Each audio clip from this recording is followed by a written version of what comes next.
ఇక్కడ కనిపిస్తున్న బామ్మ పేరు భీంబాయి జోంధాలే. ముంబైకి చెందిన ఈమెకు చదువంటే చాలా ఇష్టం.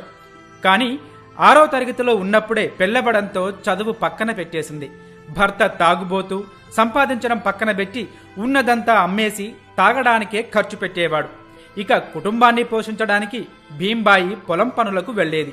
ఖాళీ దొరికితే ఏదో ఒక పుస్తకం చదువుతూ ఉండేది. తన కొడుక్కి చిన్న ఉద్యోగం రావడంతో ఆర్థిక సమస్యలు కాస్త సద్దుమణిగాయి. దాంతో పొలం పనులు మానేసి తన కూతురుతో కలిసి చిన్న టీ స్టాల్ పెట్టుకుంది. క్రమంగా టీ స్టాల్నే ఫుడ్ కోర్టుగా మార్చేసింది. అయితే కస్టమర్లు ఫుడ్ ఆర్డర్ చేసి అది వచ్చేంత వరకు ఫోన్లలోనే మునిగిపోవడం ఆమె గమనించింది.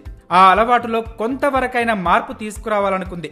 అందుకోసమే 2010లో పుస్తకాంచా హోటల్ను ప్రారంభించింది.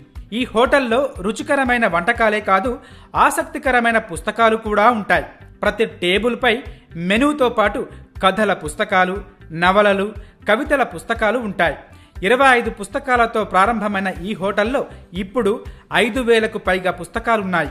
తమ కస్టమర్లకు పుస్తకాలు అందించడమే కాదు, వాళ్ల కోసం ప్రత్యేకంగా పోయట్రీ నైట్స్, బుక్ గ్రూప్స్ వంటి కార్యక్రమాలు కూడా ఏర్పాటు చేస్తున్నారు.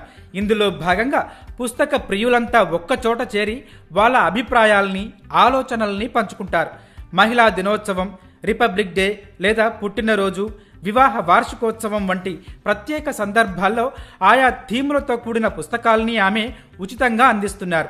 ఆసుపత్రుల్లో డాక్టర్ని సంప్రదించడానికి ముందు వెయిటింగ్ హాల్లో వేచి ఉండే పేషెంట్ల కోసం కూడా ఉచితంగా పుస్తకాలు ఇస్తున్నారు.